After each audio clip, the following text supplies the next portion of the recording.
പക്ഷേ 20-ാം തീയതി കൂടി കോൺഗ്രസിൻ്റെ ആദ്യ സ്ഥാനാർത്ഥികളുടെ ലിസ്റ്റ് വരും. ഇന്ന് സണ്ണി ജോസഫ് പറഞ്ഞിട്ടുണ്ട്, KPC പ്രസിഡന്റ് സണ്ണി ജോസഫ് പറഞ്ഞിട്ടുണ്ട്. അപ്പോൾ എൻ്റെ ചോദ്യം, ഒരു ഭയങ്കര ഇലക്ഷൻ ക്യാമ്പയിൻ ഉടൻ ഉണ്ടെന്നാണ് പറയുന്നത്. അത് AICCയിൽ നിന്ന് രാഹുൽ ഗാന്ധി വരുന്നുണ്ട്, രാഹുൽ ഗാന്ധി പ്രചരണത്തിന് വരുന്നുണ്ട്. അദ്ദേഹം മുൻ വയനാട് MP ആണ്, അദ്ദേഹത്തിൻ്റെ പെങ്ങൾ ഇപ്പോൾ വയനാട് MP ആണ്. അപ്പോൾ തീപാർന്ന ഒരു പ്രചരണം, അതായത് കാസർഗോഡ് മുതൽ എറണാകുളം വരെ പ്രിയങ്കയും എറണാകുളം മുതൽ തിരുവനന്തപുരം വരെ രാഹുലും, നമുക്കൊരു പൂരം കാണാമല്ലേ? ചേട്ടൻ ഈ തുടങ്ങിയതിൽ തന്നെ അതിനുള്ള ഉത്തരം കൃത്യമായി ഉണ്ട്. രാഹുൽ വയനാട് നിന്നുള്ള, നേരത്തെയുള്ള രാഹുൽ ഗാന്ധി വയനാട് നിന്നുള്ള മുൻ MP ആണ്.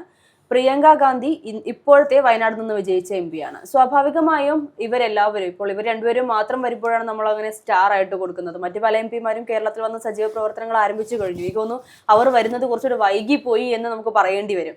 കാരണം കേരളം തിരിച്ചു പിടിക്കുക എന്നുള്ള ലക്ഷ്യത്തോടു കൂടി കോൺഗ്രസിന്റെ നീക്കങ്ങൾ തുടങ്ങിയിട്ട് കുറച്ചധികം നാളുകളായി എന്നുള്ളതാണ് യാഥാർത്ഥ്യം. ഒരു തവണ തിരിച്ചടി ഏറ്റപ്പോൾ 2021 വീണ്ടും തുടർഭരണം ലഭിച്ച സാഹചര്യത്തിൽ മുതൽ കോൺഗ്രസ് കൃത്യമായ പണി തുടങ്ങി കഴിഞ്ഞിരിക്കുന്നു എന്നുള്ളതാണ്. അതുകൊണ്ട് തന്നെയാണ് ലോക്സഭാ തെരഞ്ഞെടുപ്പിലും ഉപതെരഞ്ഞെടുപ്പുകളിലും തദ്ദേശ തെരഞ്ഞെടുപ്പിൽ, ഏറ്റവും ഒടുവിലായി കഴിഞ്ഞ തദ്ദേശ തെരഞ്ഞെടുപ്പിൽ പോലും കൃത്യമായ ഒരു വിജയം കാഴ്ചവെക്കാൻ കോൺഗ്രസിന് സാധിച്ചത്.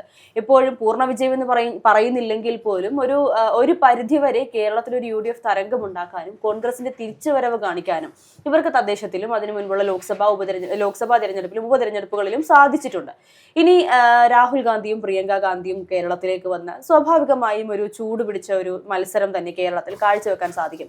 ഇവിടെ നമ്മൾ ചിന്തിക്കേണ്ട ഒരു കാര്യമുണ്ട്. ഇന്നിപ്പോൾ ഈ കോൺഗ്രസ് മുന്നോട്ട് പോകുന്നത് പൂർണ്ണമായില്ലെങ്കിൽ പോലും ഒരു ഭൂരിഭാഗം കാര്യം എന്ന് പറയുന്നത്, അല്ലെങ്കിൽ ഒരു സജഷനോട് കൂടി എന്ന് പറയുന്നത് കനകോലുവിന്റെ റിസർച്ച് ടീമിന്റെ ഒരു ഗൈഡ് ലൈനോട് കൂടിയാണ് മുന്നോട്ട് പോയിക്കൊണ്ടിരിക്കുന്നത്.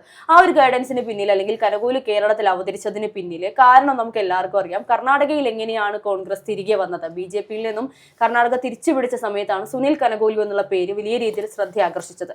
അപ്പോൾ ആ സ്ട്രാറ്റജി തന്നെ തിരിച്ചു കൊണ്ടുവന്ന് 10 വർഷമായി CPM അടക്കി ഭരിച്ചുകൊണ്ടിരിക്കുന്ന കേരളം കോൺഗ്രസ് തിരിച്ചു കയ്യിലേക്ക് പിടിക്കാനുള്ള ഒരു നീക്കമാണ് ഇപ്പോൾ നടന്നുകൊണ്ടിരിക്കുന്നത്. അപ്പോഴും കനകോലുവിന്റെ ചില തീരുമാനങ്ങളിലേക്ക് കോൺഗ്രസ് പൂർണ്ണമായും തൃപ്തമല്ല എന്ന് നമുക്ക് അറിയാൻ സാധിക്കുന്നുണ്ട്. ഇപ്പോൾ 50-50 ചാൻസ് ആണ്. അതായത് പകുതിയോളം സീറ്റുകൾ കോൺഗ്രസും പകുതിയോളം സീറ്റുകൾ CPM പിടിക്കുന്ന ഒരു സാഹചര്യമുണ്ട്. ഈ പറയുന്ന മുഖ്യമന്ത്രിയായിട്ട് VD സതീശനാണ് ഏറ്റവും കൂടുതൽ ചാൻസ് കൂടുതൽ എന്നുള്ള രീതിയിലുള്ള ചില തീരുമാനങ്ങൾ, അല്ലെങ്കിൽ ചില അവരുടെ ഡിസിഷനുകൾ, അല്ലെങ്കിൽ അവരുടെ പ്രസ്താവനകൾ കോൺഗ്രസിന് പൂർണ്ണമായും അംഗീകരിക്കാൻ സാധിക്കുന്നില്ലെങ്കിൽ പോലും അവരുടെ സഹായം കൃത്യമായി കോൺഗ്രസിന് വലിയ രീതിയിൽ പ്രതിഫലിക്കുന്നുണ്ട് ഇപ്പോഴത്തെ സാഹചര്യത്തിൽ. പിന്നെ CPMനെ സംബന്ധിച്ച് നമ്മൾ നോക്കുകയാണെങ്കിൽ, CPMന് ഇപ്പോൾ കൃത്യമായി എങ്ങനെ മുന്നോട്ട് കൊണ്ടുപോകണമെന്നറിയാതെ, സാധാരണ CPM പഠിക്കുന്ന പാർട്ടിയാണെന്ന് പറയുമ്പോൾ പോലും തദ്ദേശത്തിൽ തിരിച്ചടി ഏറ്റുവാങ്ങിയതിനു ശേഷം ഞങ്ങൾ പഠിക്കുന്നുണ്ട് വിഷയം, എന്തുകൊണ്ട് തോൽവി ഏറ്റുവാങ്ങേണ്ടി വന്നു എന്ന് പഠിച്ച് കൃത്യമായി നിയമസഭാ തെരഞ്ഞെടുപ്പിൽ തിരികെ വരുമെന്ന് പറയുമ്പോൾ CPMനെ പൂർണ്ണമായും കുറച്ച് കാണുന്നില്ല. അവർ തിരിച്ചു വരുമെന്ന് പറഞ്ഞാൽ തിരിച്ചു വന്നിരിക്കും. അതിനുള്ള പ്രവർത്തനങ്ങൾ തുടങ്ങിക്കഴിഞ്ഞു എന്നുള്ളതാണ്. പുറമെ നമ്മൾ കാണുന്ന ചില കോമാളിത്തരവും ചില മണ്ടത്തരവും ചില ട്രോളുകളും അല്ലാതെ CPMനകത്ത് നിന്ന് നടക്കുന്ന യഥാർത്ഥ പ്ലാനിങ്ങുകൾ നമ്മൾ അറിയുന്നില്ല. സംഘടനാ രീതിയിൽ ഒരുപടി ചിലപ്പോൾ കോൺഗ്രസിനേക്കാളും മുന്നേ നിൽക്കും സംഘടന. അങ്ങനെ നമുക്ക് പറയാൻ സാധിക്കില്ല. കാരണം സംഘടനയുടെ ഒരു നേരത്തെ അങ്ങനെ ആയിരുന്നു. പക്ഷെ ഇന്ന് CPM അങ്ങനെയല്ല. ഇന്ന് കോൺഗ്രസിനുണ്ടായിരുന്ന ചെറിയ ചെറിയ പ്രശ്നങ്ങളാണ് ഈ പറയുന്നത്. അതെ, തീർച്ചയായിട്ടും ഈ പറയുന്ന നേതാക്കന്മാർ തമ്മിലുള്ള വഴക്കുകൾ, പ്രവർത്തകർ തമ്മിലുള്ള ചെറിയ ചെറിയ പിണക്കങ്ങളൊക്കെ സ്ഥിരം കാഴ്ചയായിരുന്നത് കോൺഗ്രസിലാണെങ്കിൽ ഇന്നിപ്പോൾ അതെല്ലാം കാണുന്നത് നമ്മൾ CPMനകത്താണ്. CPMനകത്ത് ജനങ്ങൾ ചോദ്യം ചോദിക്കാൻ തുടങ്ങി. CPMനകത്ത് പ്രവർത്തകർ നേതാക്കന്മാരെ ചോദ്യം ചെയ്യാൻ തുടങ്ങി കഴിഞ്ഞു. അപ്പോൾ ആ ഒരു തീർച്ചയായിട്ടും അതുകൊണ്ട് തന്നെ ആ ഒരു കുറവ് CPMനകത്ത് കാണും. ഇത്രയും നാൾ ഒരാൾ പറയുന്നു, ബാക്കി എല്ലാവരും കേൾക്കുന്നു എന്നുള്ള നിലയിൽ. അത് മാത്രമല്ല CPMനകത്ത് വിഭാഗീയത ഭയങ്കര രൂക്ഷമാണ്. തീർച്ചയായിട്ടും പല ജില്ലയിലും വിഭാഗീയതയുണ്ട്. അതെ. അപ്പോൾ അതുകൊണ്ട് തന്നെ CPMന് ഒരു തിരിച്ചടി, അല്ലെങ്കിൽ പൂർണ്ണമായ ഒരു ശക്തിയോട് കൂടിയുള്ള ഒരു തിരിച്ചുവരവെന്നൊന്നും നമുക്ക് പറയാൻ സാധിക്കില്ല. പക്ഷേ ഇവിടെ കോൺഗ്രസിനെ സംബന്ധിച്ച് നമ്മൾ പരിശോധിക്കുകയാണെങ്കിൽ, കോൺഗ്രസിൽ പരസ്പരം ചെറിയ ചെറിയ പോരുകളൊക്കെ ഉണ്ടെങ്കിലും, ചെറിയ ചെറിയ പിണക്കങ്ങൾ ഉണ്ടെങ്കിൽ പോലും അതെല്ലാം ഉള്ളിൽ മനസ്സിൽ തന്നെ വെച്ചുകൊണ്ട് പുറമെ എല്ലാവരും ഒറ്റക്കെട്ടായി നിൽക്കുന്നത് നമ്മൾ കാണുന്നത്. ഇപ്പോൾ ചേട്ടൻ ചോദിച്ചതുപോലെ രാഹുൽ ഗാന്ധിയും പ്രിയങ്ക ഗാന്ധിയും വന്നതുകൊണ്ട് ഇവിടെ ഒരു വലിയ മത്സരത്തിന് കാഴ്ചവെക്കുമെന്ന് ചോദിച്ചാൽ, മത്സരം ഇപ്പോൾ തന്നെ തുടങ്ങിക്കഴിഞ്ഞു. അവർ കൂടി വന്നാൽ ഈ ഒരു മത്സരത്തിന് ചൂട്. മറ്റൊരു കാര്യം കൂടി ഇതിൽ പറയാൻ പറ്റും. അതായത് ജനം മറന്നിരിക്കുന്ന നിരവധി വിഷയങ്ങളുണ്ട്. അതെ, ജനം ഇന്നലെ നടന്ന് ഇന്ന് ജനം മറന്നു. മറവിയാണ് ജനങ്ങളുടെ ഏറ്റവും വലിയ, നമ്മുടെ മനുഷ്യർക്ക് ദൈവം കൊടുത്തിരിക്കുന്ന ഏറ്റവും വലിയൊരു ഭാഗ്യം എന്ന് വേണമെങ്കിൽ മറവിയെ കുറിച്ച് പറയാം. അപ്പോൾ ഇന്നലെ നടന്ന സംഗതികൾ ഈ സർക്കാരിന്റെ നീണ്ട 10 വർഷത്തെ നമ്മളെ ദ്രോഹിച്ച പല കാര്യങ്ങളും മറന്നിരിക്കുന്നത് ഒരു വേള ചിലപ്പോൾ ഇവർക്ക് ഓർമ്മപ്പെടുത്താൻ കഴിയും. തീർച്ചയായിട്ടും അത് ഓർമ്മപ്പെടുത്തിക്കൊണ്ടിരിക്കുന്നുണ്ടല്ലോ. ഇപ്പോൾ തന്നെ അത് കോൺഗ്രസ് തന്നെ ഓർമ്മപ്പെടുത്തണം നിർബന്ധമൊന്നുമില്ല. ഇപ്പോ ജനത്തിന് ഓർമ്മയുണ്ട് അല്ലേ? ഞാൻ മറവിയെന്ന് പറഞ്ഞെങ്കിലും ജനം ചിലതൊക്കെ അതിനേക്കാളുപരി CPM തന്നെ ഓർമ്മിപ്പിക്കുന്നുണ്ട്. ഇപ്പോൾ കോൺഗ്രസിന് വിജയിച്ച് കയറാനുള്ള എല്ലാ മാർഗവും CPM ഒരുക്കിയിട്ടുണ്ട്. CPMന്റെ കയ്യിൽ നിന്നും കൃത്യമായ പ്ലാനിങ്ങോടുകൂടി CPM നടത്തുന്ന ഓരോ കരുനീക്കവും കോൺഗ്രസിന് ഗുണം ചെയ്തുകൊണ്ടാണ് ഇതുവരെ വന്നിട്ടുള്ളത്. ഇനിയിപ്പോൾ അടുത്ത ദിവസം ഈ പറയുന്നത് പോലെ ശബരിമല യുവതി പ്രവേശനവുമായി ബന്ധപ്പെട്ടുകൊണ്ട് അടുത്തൊരു ഹിയറിംഗ് അല്ലെങ്കിൽ ഈ പറയുന്ന സുപ്രീം കോടതി അത് പരിഗണിക്കാൻ പോകുന്നു എന്നുള്ള വാർത്തകൾ വരുന്നുണ്ട്. അപ്പോൾ ഇതെല്ലാം ജനങ്ങൾ മറക്കുന്നു എന്നതിനേക്കാൾ ഉപരി ജനങ്ങൾ വീണ്ടും ഓർമ്മിപ്പിക്കുന്ന സാഹചര്യങ്ങൾ തന്നെ വന്നുകൊണ്ടിരിക്കുകയാണ്. അതിനിപ്പോൾ പ്രതിപക്ഷം യഥാർത്ഥത്തിൽ ഒന്നും ചെയ്യണമെന്നില്ല. വിജയിക്കാനാണെങ്കിൽ പ്രതിപക്ഷത്തിന് ഒന്നും ചെയ്യണമെന്നില്ല. പക്ഷെ അവർ പറയുന്ന ഈ പറയുന്ന 100ന് മുകളിൽ സീറ്റുകൾ നേടണമെന്നുള്ള ഉദ്ദേശത്തോടു കൂടി പോകുമ്പോൾ കുറച്ച് കഷ്ടപ്പെടണം. അത് മാത്രമാണ് ഇപ്പോൾ കോൺഗ്രസിന്റെ മുൻപിലുള്ള ഒരു കടമ്പ എന്ന് പറയുന്നത്. കോൺഗ്രസിൽ ഇന്നിപ്പോൾ ഈ പറയുന്ന നേതാക്കന്മാരെല്ലാവരും കൃത്യമായി രംഗത്തിറങ്ങിയിട്ടുണ്ട്. അവർ തന്നെ അവരുടേതായ ഇത്രയും വർഷത്തെ ഒരു രാഷ്ട്രീയ പാഠവത്തിലൂടെ കൃത്യമായി കരുക്കൾ നീക്കി തുടങ്ങിയിട്ടുണ്ട്. വിജയമുറപ്പാണ് എന്നുള്ളത് പലപ്പോഴായി അവർ ആവർത്തിച്ച് പറയുന്നുണ്ടെങ്കിൽ അതിനർത്ഥം അവർ അതിനുള്ള കളികൾ കളിച്ചു തുടങ്ങി എന്നുള്ളതാണ്.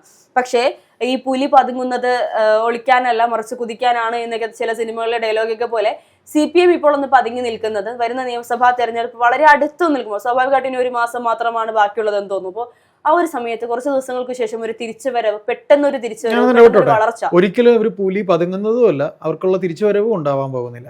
അതായത് ഒരു പാർട്ടിയിൽ മേൽഘടകത്തിലുള്ളവർ പറയുന്നത് പോലല്ല കീഴ്ഘടകത്തിലുള്ളത്. തീർച്ചയായിട്ടും കീഴ്ഘടകങ്ങൾ ചിലത് തീരുമാനിച്ചു കഴിഞ്ഞു. അത് നമുക്ക് തദ്ദേശ തെരഞ്ഞെടുപ്പിൽ മനസ്സിലായി. കാരണം ഈ പറയുന്ന കോൺഗ്രസിന്റെ വിജയം നമ്മൾ പോലും ഇപ്പോൾ കഴിഞ്ഞ തദ്ദേശ തെരഞ്ഞെടുപ്പുമായി ബന്ധപ്പെട്ട് ഞാൻ ജിൻഡോ ജോൺ, നമ്മുടെ ഡോക്ടർ ജിൻഡോ ജോണുമായിട്ട് ബന്ധപ്പെട്ട് അദ്ദേഹത്തോടൊപ്പം ഒരു ദിവസം ചെലവഴിക്കുന്ന സമയത്ത് പ്രചാരണ വേളയിൽ പലപ്പോഴായി പല CPM പ്രവർത്തകരും നമ്മളോട് വന്ന് പറഞ്ഞൊരു കാര്യം, തീർച്ചയായിട്ടും ഞാനും എന്റെ കുടുംബവും ഒരു ഹാർഡ് കോർ CPM കാരനാണ്. അതായത് ഞാൻ കമ്മ്യൂണിസ്റ്റ് ആശയങ്ങൾ ഉയർത്തിപ്പിടിക്കുന്ന ഒരു നല്ല കമ്മ്യൂണിസ്റ്റുകാരനാണ്. പക്ഷേ ഈ തവണ ഞാൻ ഡോക്ടർ ജിൻഡോ ജോൺ വോട്ട് ചെയ്യും. അത് കോൺഗ്രസിനോടുള്ള ആ ഒരു വ്യക്തി എന്നതിനേക്കാൾ ഒരു കോൺഗ്രസിനോടുള്ള ഒരു വിശ്വാസമാണ് അവിടെ കാണിക്കുന്നത്. തീർച്ചയായും. അപ്പോൾ ഹർഷ, നമ്മളിത് സംസാരം അവസാനിപ്പിക്കുമ്പോൾ നമുക്ക് പറയാനുള്ളത് രാഹുൽ ഗാന്ധിയും പ്രിയങ്ക ഗാന്ധിയും ഇവിടെ എത്തുമ്പോൾ പ്രചരണം ചൂടുപിടിക്കും എന്നതിനേക്കാൾ ഉപരി CPM എന്ന് പറയുന്ന പാർട്ടിയെ സംബന്ധിച്ച് അവർക്കൊരു അവഹേളനം, ഒരു പുച്ഛമാണ്.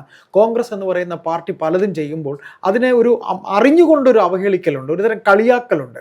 ഗോവിന്ദൻ എന്ന് പറയുന്ന പാർട്ടി സെക്രട്ടറി ഇപ്പോൾ ഏറ്റവും കൂടുതൽ അങ്ങനെ അവഹേളിച്ചുകൊണ്ടിരിക്കുകയാണ്. ഇപ്പോൾ കഴിഞ്ഞ ദിവസം സ്റ്റേജിൽ അവരുടെ അതാണ് കോൺഗ്രസിലെ ജനാധിപത്യമുള്ള പാർട്ടിയാണ് കോൺഗ്രസ് എന്ന് പറയുന്നത്. ജനാധിപത്യമുണ്ട്. ആ ജനാധിപത്യത്തിൽ ചിലപ്പോൾ ഇണക്കമുണ്ടാവും, അല്ലെങ്കിൽ ഇങ്ങനെ ചേർത്ത് നിർത്തലുണ്ടാവും, അല്ലെങ്കിൽ ഞാൻ പിന്നെ പറഞ്ഞോളാം. അപ്പോൾ ഷാഫി പറഞ്ഞ ഒരു വിഷയത്തിനെ അവർ വക്രീകരിക്കാൻ ശ്രമിച്ചു. ഇപ്പോൾ എനിക്കിവിടെ പറയാനുള്ളത്, മുകൾ തട്ടിയിരിക്കുന്ന നേതാക്കൾ പലതും, CPMന്റെ കാര്യം ഞാൻ പറയുന്നത്, മുകൾ തട്ടിലിരിക്കുന്ന ഗോവിന്ദൻ ഉൾപ്പെടെയുള്ള ബഹുമാനപ്പെട്ട മുഖ്യമന്ത്രി പിണറായി വിജയൻ ഉൾപ്പെടെയുള്ളവർ കരുതുന്ന പോലെ അല്ല. ഇപ്പോൾ ജിൻഡോ ജോണിനോട്, നമ്മുടെ ബഹുമാനപ്പെട്ട ജിൻഡോ ജോണിനോട് ഒരു കമ്മ്യൂണിസ്റ്റ് കുടുംബത്തിലെ ഒരാൾ പറഞ്ഞതുപോലെ എത്രയോ യഥാർത്ഥ കമ്മ്യൂണിസ്റ്റ് കുടുംബങ്ങൾ, എത്രയോ യഥാർത്ഥ ഇടത് ചിന്തകർ തീരുമാനിച്ചു കഴിഞ്ഞു, ഇനി ഇവരെ ഭരണത്തിലേക്ക് കടത്തിവിടില്ല, ഇവരെ ഇനി ഭരണത്തിൻ്റെ കടിഞ്ഞാൻ ഏൽപ്പിക്കില്ല. അപ്പോൾ അങ്ങനെ ഒരു തീരുമാനം താഴെത്തട്ടിൽ എടുത്തിട്ടുണ്ട്. സാധാരണ സഖാക്കൾ, അവരുടെ പാർട്ടി സഖാക്കൾ എടുത്തിട്ടുണ്ട്. അതിൻ്റെ പരിണിത ഫലം ഈ പറയുന്ന പോലെ CPM ഒരിക്കലും ഇനി പുലി പതുങ്ങാനൊക്കില്ല. പാലക്കാട്, കരുനാഗപ്പള്ളി, ആലപ്പുഴ, ഇനി തിരുവനന്തപുരത്ത് 3 ജില്ലാ സെക്രട്ടറിമാരാണ് ഉള്ളത്. ആലപ്പുഴയിൽ ജില്ലാ സെക്രട്ടറി ഉണ്ടോ എന്നറിയില്ല. ഇനി CPMന്റെ ചില സ്ട്രാറ്റജികളൊക്കെ ഉണ്ട്, അത് നമുക്ക് അടുത്ത വിഷയത്തിൽ സംസാരിക്കാം.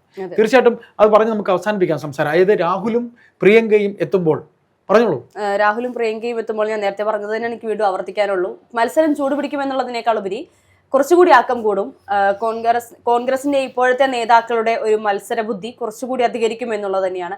ഇനി നിയമസഭാ തെരഞ്ഞെടുപ്പിൽ നമ്മൾ കാണാൻ പോകുന്നത് കോൺഗ്രസിന്റെ ഒരു വലിയ തിരിച്ചുവരവാണ്. ഇപ്പോൾ തന്നെ പകുതി തിരിച്ചു വന്നു കഴിഞ്ഞു. നിയമസഭാ തെരഞ്ഞെടുപ്പ് കഴിയുന്നതോടുകൂടി കൃത്യമായി അവർ പറയുന്നത് പോലെ, പ്രതിപക്ഷ നേതാവും മറ്റു മുതിർന്ന നേതാക്കന്മാരും ആവർത്തിച്ച് പറയുന്നത് പോലെ 110 സീറ്റുകൾ അല്ലെങ്കിൽ അതിന് മുകളിൽ സീറ്റുകൾ തിരിച്ചു പിടിച്ചുകൊണ്ട് കോൺഗ്രസിന്റെ ഒരു വലിയ തിരിച്ചുവരവ് നമുക്ക് പ്രതീക്ഷിക്കാം.